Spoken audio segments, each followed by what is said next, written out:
غیر قانونی طور پر بھارت کے زیر تسلط جموں کشمیر میں عید کے پیش نظر حفاظت کے نام پر سخت انتظامات کیے جا رہے ہیں۔ بھارتی قابضین کو خدشہ ہے کہ عید کے اجتماعات بھارت اور اسرائیل کے خلاف احتجاجی مظاہروں میں تبدیل ہو سکتے ہیں۔ اس ضمن میں فورسز کو تعیناتی کے لیے تیار رکھتے ہوئے تمام بڑے عیدگاہوں اور مساجد کی نگرانی کا بندوبست کیا گیا ہے۔ قابل ذکر ہے کہ غزہ پر اسرائیل کی انسانیت کش جارحیت شروع ہونے کے بعد ہی سے بھارتی قابضین نے جامع مسجد سری نگر اور میر وائس عمر فاروق کو باقاعدہ اس خوف کا اظہار کر کے بند کر دیا کہ جمعے کے اجتماعات پر اسرائیل مخالف مظاہرے ہو سکتے ہیں۔ کشمیری اپنی روایت کے مطابق یہ عید بھی پاکستان کے ساتھ منائیں گے۔ حریت کانفرنس اور دیگر جماعتوں نے عید الفطر کی مبارکباد دیتے ہوئے عوام سے کہا ہے کہ وہ اسے سادگی سے منائیں اور اس موقع پر اپنے شہداء اور غزہ کے مظلومین کو یاد کرتے ہوئے بھارت اور اسرائیل سے آزادی کی خصوصی دعاؤں کا اہتمام کریں۔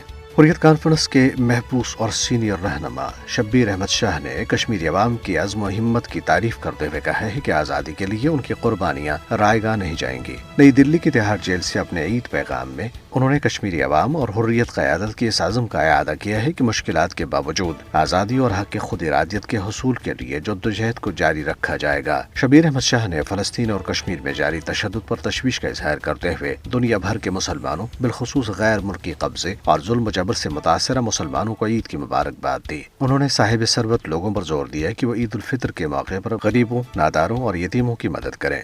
کل جماعتی حریت کانفرنس کے ترجمان ایڈوکیٹ عبدالرشید منہاس نے ایک علیحدہ بیان میں مقبوضہ جموں کشمیر میں قابض بھارتی فورسز کی طرف سے استعمال کیے جانے والے مذموم ہتھ کنڈوں کی شدید مذمت کی ہے۔ انہوں نے خبردار کیا ہے کہ بھارتی حکومت تحریک آزادی کو بدنام کرنے کے لیے ایک نیا ڈرامہ رچا سکتی ہے اور بھارتی لوک سبھا انتخابات سے قبل کشمیر کے بارے میں جھوٹے بیانیے کو فروغ دے سکتی ہے۔ ترجمان نے مقبوضہ علاقے میں محاصرے اور تلاشی کی بڑھتی ہوئی کارروائیوں کی شدید مذمت کی۔